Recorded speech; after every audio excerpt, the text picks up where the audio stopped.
What's going on, guys? Welcome back to the channel. My name is Amy, and today we're talking 5 things that I love about the Kawasaki Ninja ZX14R. Number 1, you are looking for a bike that is comfortable. Yeah, that's gonna be this one, right? Super comfortable, and the seating position, as you can see, I'm gonna switch over to the other camera. Seating position, as you can see, is, not, you're not like so up over the tank that your arms get tired or anything like that. I mean, you can tell from the distance here too, like the handlebars, that basically you're not like super leaned over, right? It's still a sport bike. It's still, you'll see people riding it and you'll see that they're still like down in front, but it's not so much that like that you can't be comfortable. I mean, I've ridden this bike for like, an hour and a half straight, gotten off, been fine. It's kind of like the longest I can sit still anyway, to get off. But yeah, I mean, this is a bike you could ride for hours a day. I think that's just one of the great features about it, and for it to be so fast, like it's just really cool, right? That it's got that ability. So, number 2, I gotta put the Kawasaki reliability up on the list because I've owned now 3 Kawasaki bikes. One was my dirt bike, but of these bikes, super solid reliability. Like, no major issues, just normal maintenance. I never had anything like unexpected, to fix or anything. It's like, it's just reliable. It's nice to turn the key on and it starts right up. I've had all the bikes I've had from Kawasaki have been used, which is pretty darn good because I've had a Suzuki Gixxer 600 that was used, and that thing had just a host of problems. I never should have bought it. It was just like the totally wrong bike to buy.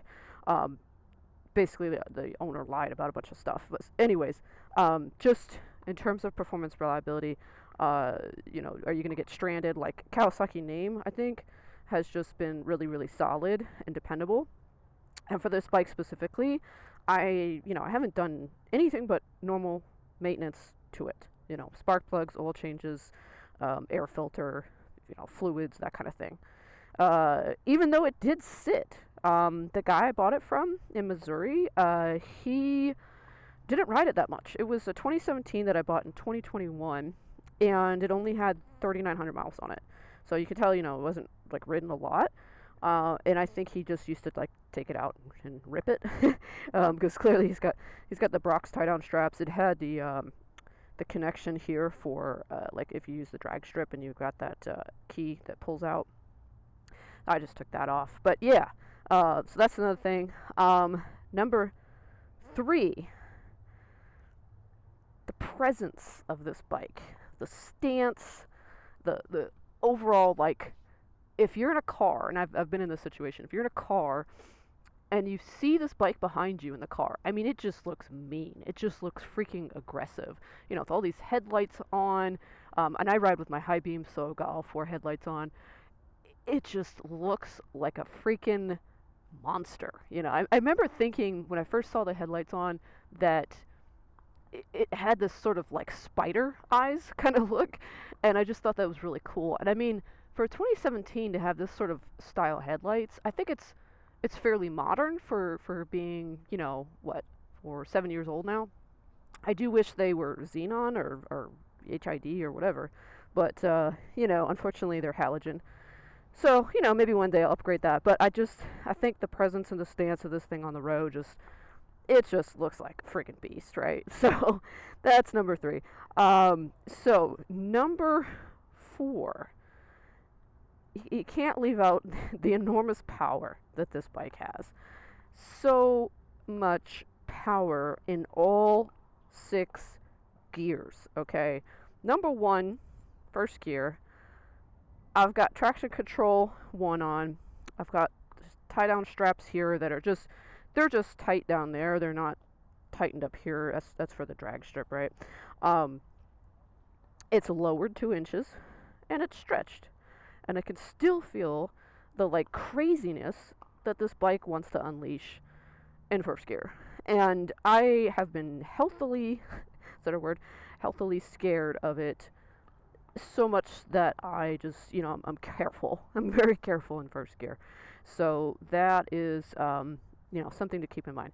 Second gear, I feel like is more stable, and you've got all the power you need in second gear.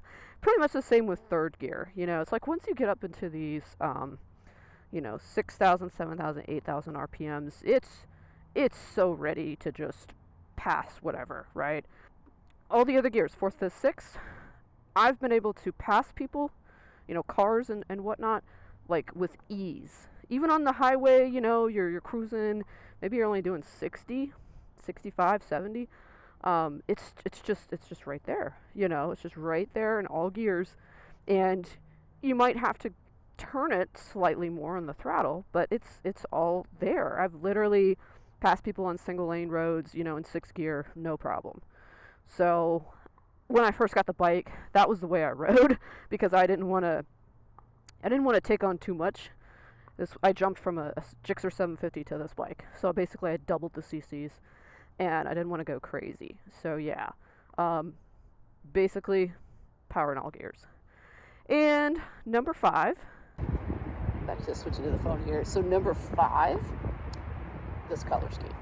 I mean, Kawasaki's known for the green, right? And I just think this particular year, 2017, had the right mix of green and black. So green, most of the body, black, we got these like ridges, and you've got a little bit of black on the underside here, down below, and then you've got some black up here. And there was one year where this was green all up in here. I think it was like 2015, maybe earlier. No, it might have been like a 12 with this bike, which I liked the green up there too. But, for those who are like, I don't want too much green, I think this is just a really nice balance between having black and green. So, yeah, that's my number 5. Comment down below, what are your 5 things? Even if you don't own a Kawasaki Ninja ZX14R, like, what are your 5 or 2 or 3 things that you love about this bike? And just comment down below. By the way, guys, I'm going to start an email list to notify people when I drop a new video. So YouTube's kind of like not that great about notifications, as you know. Like I hardly ever see notifications for my subscriptions, and it's like I've got like 20 subscriptions and I'll see like 1 or 2 people's stuff, right?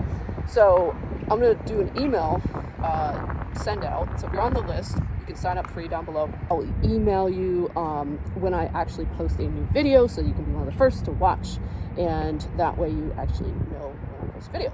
So that's pretty much all I got for you guys. Like, subscribe if you want to see more, and I'll see you on the next one. Take care.